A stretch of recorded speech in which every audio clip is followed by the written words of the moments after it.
Hey,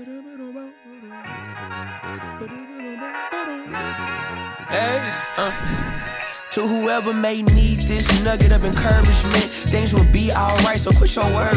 I get it, the odds can stack back against the wall, but even consider it such, know you'll stand tall. Sat and watched from the sidelines one too many times. Wicked games we play make me wanna lose my mind. Found solitude knowing it'll be over soon. Ever need a boost, count on me for the 1-2. Trouble don't last when the tough get going. Baby, all we do is win, so show me my opponent. Adversity, doubt, stress, could care less, cause how we handle those like an S on our chest. Super proud of how we held it down on the way up. Can't wait for our day to ball, this is a layup. Nobody ever said this would be easy, but trust when I say that you got it. I know you've been looking for a breakthrough, trying our best to make do. Every day is something new, but change gon' come, oh yes it's true.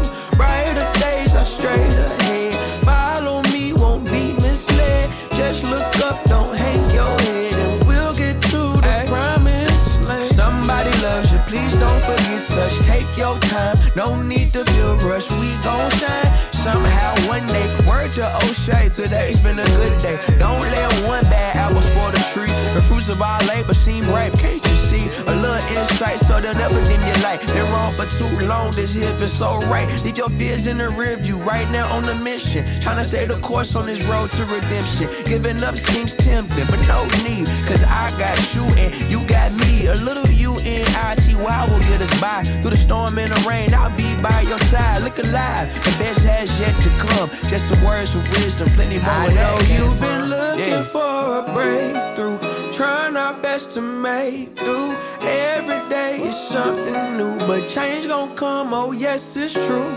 Brighter days are straight ahead. Follow me, won't be misled. Just look up, don't hang your head, and we'll get to the promise, yeah.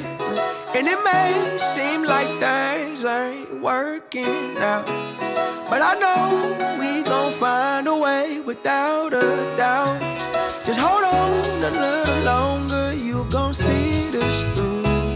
I've been there, certain things always remain true.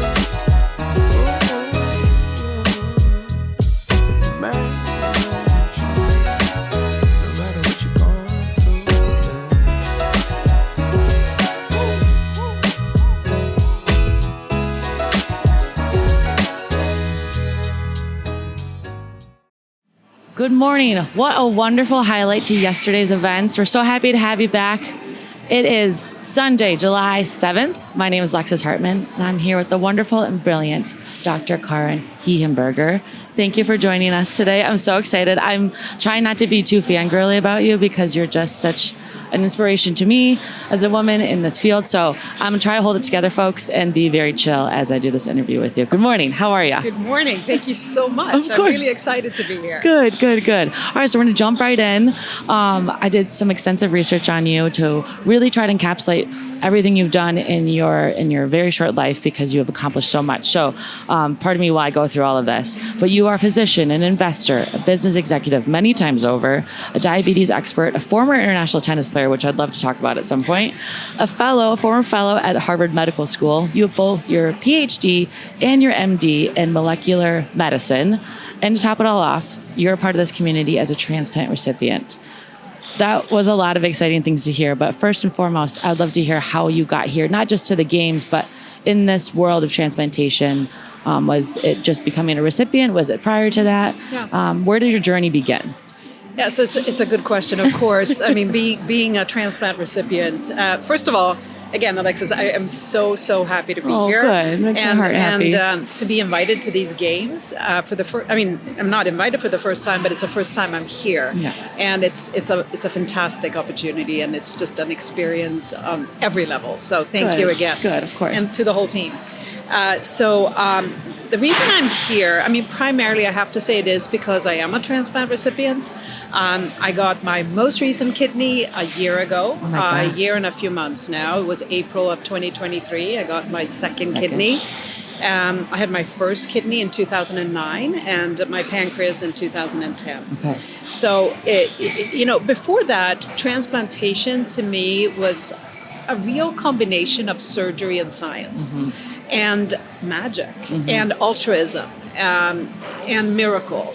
So it's a part of medicine that I think everyone who goes to medical school kind of, you're in awe of, because those individuals who serve the patients, the surgeons, the doctors, the nurses, everyone around them, they're just making miracles, because these individuals, and I am one of them now, but I didn't used to be, are going through something so very difficult, meaning end stage disease. So, right, even the definition of that, even the word is hard, right? It's scary. It's the end stage of any condition. And here, with transplantation, you can turn that around and get a second chance to life. And that's what happened to me. 3 times, right? I had an incredible opportunity. First, my father gave me one of his kidneys. Then this young woman who died, the family decided to give a pancreas.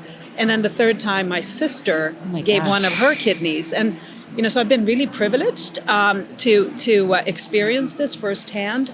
But as someone who's also, as you mentioned, is a scientist, a medical doctor, someone who is in the business of medicine, which is always to me secondary. To me, the patient is number one, right? Whatever I do is always the impact on the person. As a young individual, as a young child, I was fascinated by what kept people healthy and what made people sick. Interesting. Right? So to me, it's always been the individual. And how do you help that individual from every level? So medicine was a natural choice because I saw that with medicine, we could serve patients. And then science became a tool for me to understand why people got sick. And again, how do we make them healthy again? It's not just about caring, because in the case where there is a real disease, you have to figure out what is the disease and how do you treat the disease and optimally cure the disease. There are very few conditions that we can cure. But science, again, became a tool, so I had to learn about science. So, I first got into medicine because of my fascination with patients and also my own condition with type 1 diabetes. But it started before that, my fascination with, disease and health and sick. So medicine was a natural choice. Science became the tool to solve problems. And then the business of it all became the third, because to me, the business or technology in itself, is another tool to address that individual and now on a macro level.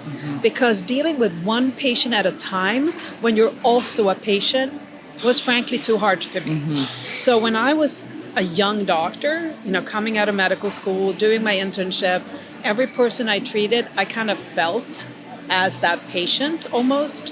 And when I could step up and see it more as, okay, the science, treating, dealing with the situation. Another layer. The business, the business of it became a macro approach, which was frankly easier psychologically for me. To break it so apart. That's why I took all this, and you mentioned all these different things. There have been natural steps. There has never been a point in my life where I have not been happy in my work. I've been unhappy because I've been sick, right? But it's always been a step towards something new. And I think that's how I handled all the hurdles, is that I've seen it as a learning experience. Because ultimately, I'm a student, right? I love studying. I love learning. I love learning from people, and I love learning from experiences. So every single experience and every person that I meet, I try to get something from them, and I try to give something to them. Sounds like building blocks. Everything in your life has been a building block. The curiosity got you to the studying, got you to the understanding, got to the breaking down of, okay, we can tackle it from this angle rather than this angle. What does that mean to you now today in terms of you've accomplished all these wonderful things I've talked about? Where are you going next? What's that next building block that you want to add, or the next one that you're looking to uncover? Yeah. No, I think that ultimately, of course, I want to solve problems. So yes, curiosity is a big part of it. The other part, and you mentioned my tennis, competitiveness is always. It seems like it's an underlying factor. An underlying factor is that I want to get to a goal, right? I want to get to an accomplishment, but it used to be as a younger person, the accomplishment was the most important. Now I think the path toward it and what I can do and achieve for people. So, everything I do, I want to have an impact on, again, individuals, on patients. So transplantation, immunology, diabetes, kidney disease, those are the areas of my, biggest passion. And that's where I want to have an impact. So with transplant, there are a few things that are key to me, key to us. I think all here, number one, not everyone is as privileged as I am. Being able to get 3 times, access to an organ. We need more organs, right? There's a need for more. It's the name of the game of everything we're doing. Living donation. We need to optimize the, transition from a diseased donor to the recipient. We also need to figure out how to use xenotransplantation, right? We have some great new discovery using xeno. And if that can be the next wave, we can suddenly offer many more patients an organ. Could you touch on that a little more for those who maybe aren't familiar with it? So xenotransplantation just means that we are using an organ from a different species. The species that we have had most experience with to date is pig. Which, who would have thought? Not I. Well, the pigs are incredibly similar to people, and I learned that actually as a scientist. Yeah. We were doing experiments not on pigs because they, for example, they healed their wounds similar to us. And there's some sort of emotional capacity they have too, correct? They are pretty intelligent. Yeah. They have. We don't want to think about that as we're getting their organs. Exactly, but they're similar to us. There's the commonalities. But there are also differences, obviously, Yes. more than their looks, Yes. right? More than their behavior. They're also different to us genetically, and therefore we need to do modifications. And because of the scientific discoveries recently with CRISPR, meaning gene editing, we can edit out some of those differences, and we can also add back some of the differences. And the point there is to minimize rejection, minimize other health complications by doing that? Yeah, 2 main things. Minimize rejection and minimize virus. Because there are certain viruses that are kind of inherent to the pig. And by using gene editing, we can eliminate those risks. Or reduce those risks. We still need to use immune suppressants, like we do also for, allo, or meaning that we're getting an organ from a human. But the recent discoveries in gene editing, and also now being able to surgically remove a kidney from a pig and put it into a human of a similar size, so mini pigs, is a great discovery. And we have seen some amazing examples. We saw a case at Mass General just a few months ago of Mr. Slayman, who received a pig kidney and was able to live with that kidney for several weeks through gene editing, through immune suppression, and through that discovery of how to culture those pigs over time. So we hope that is going to give many, many patients, primarily on dialysis now, a chance to live again with a kidney. So that's a great opportunity. That's number one, is the access to organs. Number two, the drugs that we're on right now are very old. We're on drugs, or we as transplant recipients. 50 years of the same. Yeah, at least 30 at least. Sort of. Sorry, I'm adjusting this. Don't adjust as much as you like. But the drugs are very much the same as they've been for many, many years. And although they keep us alive, they keep the kidney alive. There's room for growth. There is enormous room for growth, because although they keep the kidney alive for the first year, huge success. And we are so grateful to everyone who's worked on those drugs. But we need better drugs, so we don't have the complications, like the cancers, like the infections, like the side effects of the drugs. And primarily the duration of the kidney. We should be able to live with a kidney for life, the lifetime of the recipient. So we don't need a second kidney. Because they would have lived, had they not passed, using a deceased donor for example, had they not passed, they would have lived most likely the rest of their life with the kidney. So the fact that we're struggling to make that longevity with the second chance is a big roadblock right now. Exactly. I mean, if you think about it, I got my first kidney in 2009 from my father, who's alive. But his kidney stopped working last year. It stopped. I was on dialysis last year, and it was because the drugs that I'm taking could not sustain that kidney as long as it was sustained in his body, in my body. So we need better drugs. Number two. Despite being related and genetics being a big... and it was not rejection. It was because the drugs we're taking right now are actually causing harm to the kidney over time. So we need better drugs. That's why we need more scientists in this space, more medical students. Do you feel that that's a big lack in the medical field? It is a big lack right now, the interest in the immunology of transplantation. It's just not and that's why we need all the companies as well. So we need companies in this space who put money to work into transplant, and not just, I'm so in awe of what's happening in oncology and in autoimmune. But we also need more companies to focus on transplantation again. I agree. I do feel like being in transplantation the short amount of time I have, there's this immense opportunity, and I just don't know if they don't see it, don't realize it, don't care, for lack of a better word. Well, I think it's, we've had such success. So in the first year after a transplant, more than 90% of patients still have their kidneys. I mean, that's great. It's huge. But 10 years later, 15 years later, many do not. And that's why we need more focus on that long-term lifespan, as well as we need patients to raise their voices and say, yes, this is great, I'm so great, but I need more. Yep. I deserve more. Because look at these people who gave us kidneys, hearts, livers, lungs, pancreas, intestines. Yep. All those individuals who gave us that, we really owe it to them to keep them for a long time. And you feel that as a recipient. Oh, and yeah. that's evident in every recipient that I speak with and see. And I think that's what it's hard when it comes down to these corporations. They don't see it or feel it always. No. So that's why someone like you is so important to be a leader, a CEO, someone who's saying, hey, come join me, come with me. I know what it's like.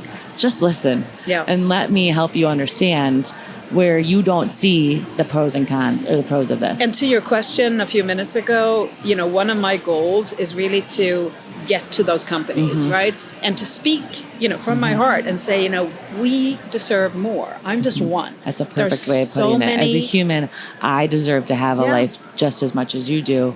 Just because I've been these set of cards doesn't mean that we shouldn't be investing in me. No, we need to invest in this group of people. I mean, we have so many individuals walking around with an organ. Exactly. This speaks a testament to it. We had the Quarter Century Club. We had 50 members who have had an organ for 25 years or more, and we have new members every 2 years. So that alone, we need to get you guys all together and get talking to some people.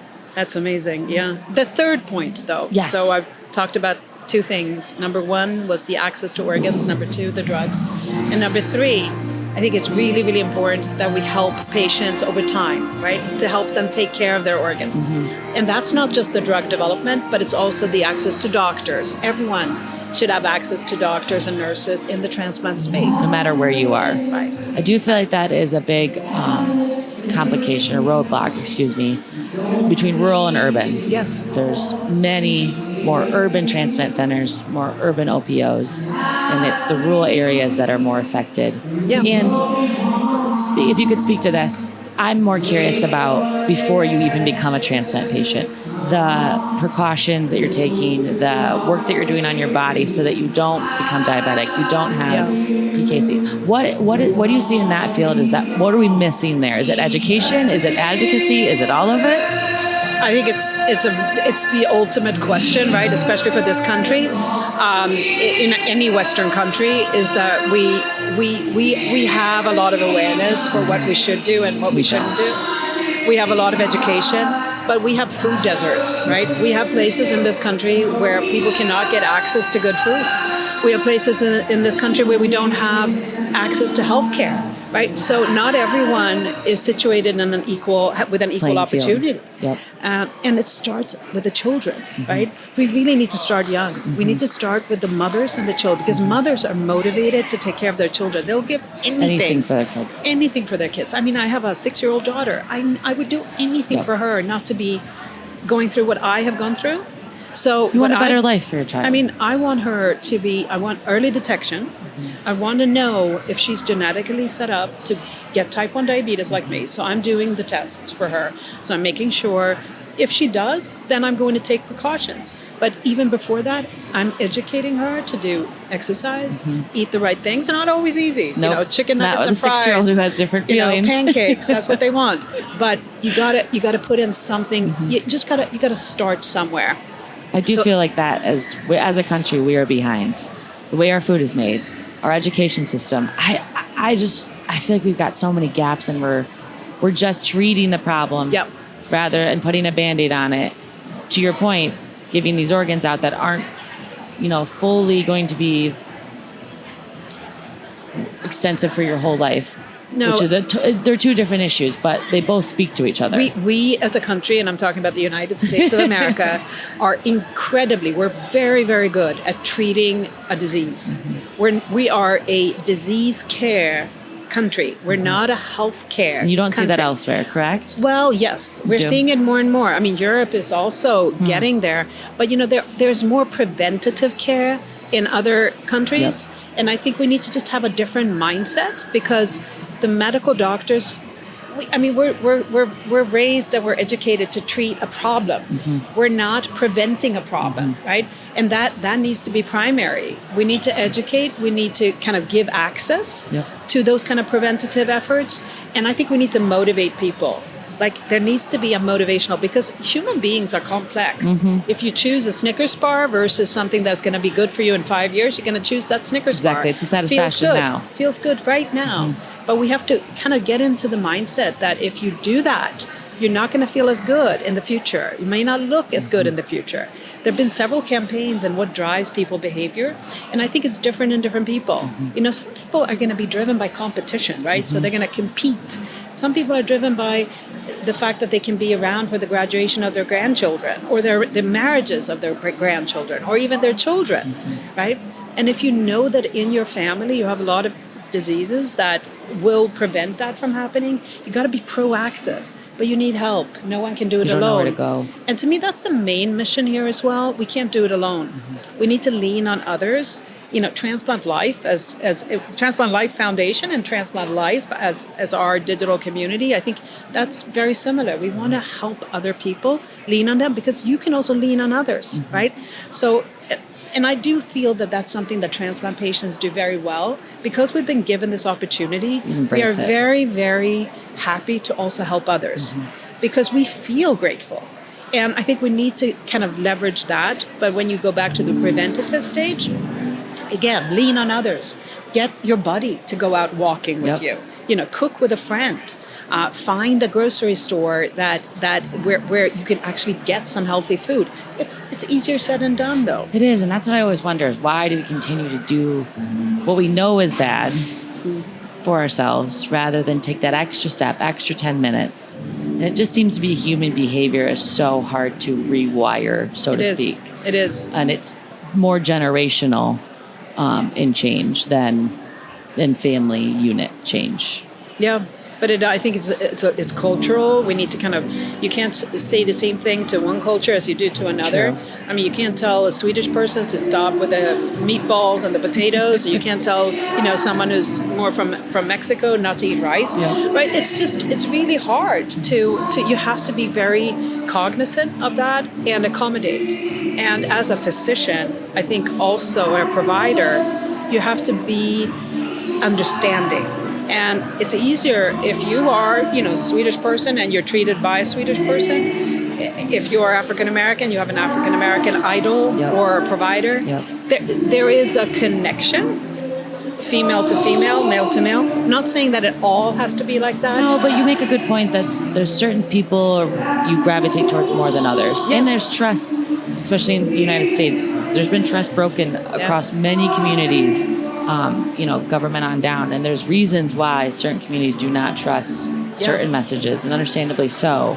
Do you feel, and I want to talk about your organization a little more, but as a CEO who is in the digital space and trying so hard, so desperately to get the information to the right people, do you feel that we're in an information overload with social media, with WebMD, which is a great source, but all these conflicting or sometimes overwhelming sources, even our news, our radio, our newspaper, all the outlets, it seems like there's almost so much that people just shut down and go with what they know rather than explore what could be better. I agree with that. I agree with that totally. And, there's a new kind of wave now among parents not to expose their children to social media, not to expose them to digital. And I think it's really, really healthy. I think that we are overloaded with information, and it's very hard to find the right information. And then we're also seeking, immediate gratification. Absolutely. And we're seeing in social media, we're seeing in digital these perfect examples of individuals who never are as perfect as they seem. Everyone has a problem. And I think when we start becoming more vulnerable and sharing those problems, it's going to be easier for those who actually have really serious problems To come out. And just it's scary otherwise. I spent over 20 years not sharing that I had diabetes because I was so afraid of sharing my vulnerability. Yeah. And when I started to share it, I was overwhelmed with the response of those who wanted Connected to help. with you. Yeah, and connect and help. And I could help. So, and as a human being, I think that is a big difference between us and the pigs, maybe, is that we do want to help.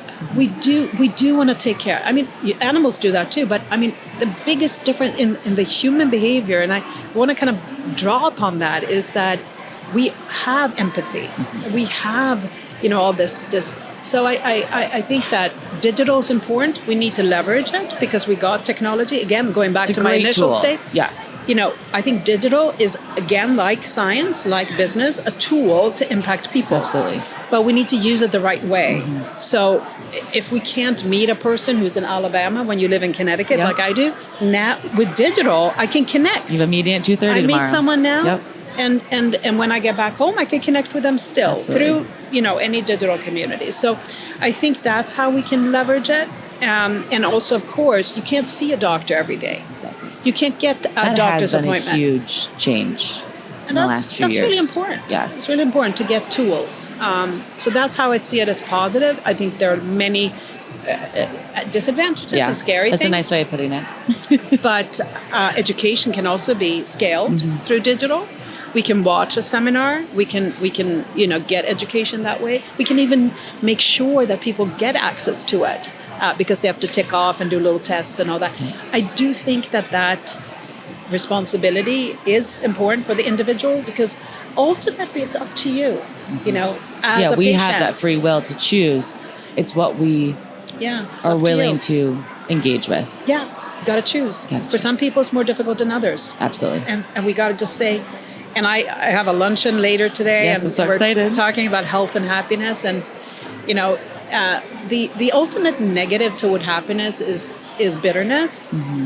When you start feeling bitter about, and I have had those moments when, a pacemaker, I got these through transplant, I got a hip. It's easy to... I'm like, why me? Yes. Why does this happen to me? I didn't do anything wrong. What did I do? And I start feeling bitter and looking at people who are healthy, who I feel they didn't do as much, toward others. And that's understandable too. It's part of being human. Being bitter is the worst thing you can be. You just got to see those little positive lights. And it starts to seep out of you, and then more bad seems to come from it when you have that attitude as opposed to a bright, encouraging, positive one. Yeah.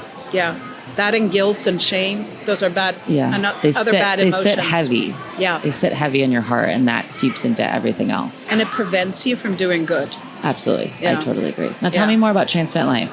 So Transplant Life is a digital community where patients, donors, providers, everyone who's really interested in the space of transplantation can share, can experience other people's stories, and they can lean on others. When did you start? We started that right during COVID. That's what I thought. Okay. Yeah. I remember. So we had the idea around 2018, 2019, because we realized that transplant patients are not really a disease, right? Yeah. It's not like breast cancer or diabetes. Correct. Transplantation is a treatment, but it is also condition almost, because when you have a transplant, whatever transplant you have, you often have the same kind of drugs, you live through the same kind of complications, and you have the same kind of care. So there is a need to connect, because as someone who used to be type 1 diabetes, I now have a pancreas. I'm not type 1 diabetic anymore. But I am still but I'm not part of that but I'm community. not part of that community. Yeah. I'm not really part of, so I need a new community. And we didn't see a digital community for transplant patients before Transplant Life outside of Facebook, which is very strong. But Transplant Life is truly for transplant patients, only focused on healthcare. And we also provide, moderation so that no one can be mean to another person. There's no providing of care. We also provide seminars, education, access to clinical trials. And excitingly, in the next few months, in the next 6 months, we're going to be launching a new tool for transplant patients. We have a working name 365 because it's supposed to be available every single day. I love that. where patients can also measure and their biometrics, meaning their temperature, their blood pressure, that's huge. and speak to their doctors more freely. And that is a care management tool. Awesome. So that's what we're launching end of this year. So cool. So it's adding Congratulations. to That's going to be transplant huge. life. Yeah, I think that's it too, is these transplant centers have so much going on, and rightfully so. They're handling the important piece of getting you from point A to point B.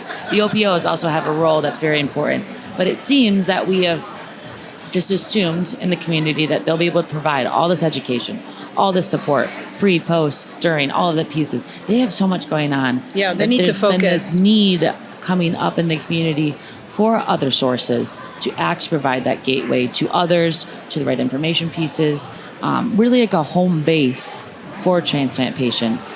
Because once you leave the center, they're doing a great job checking on all the important things.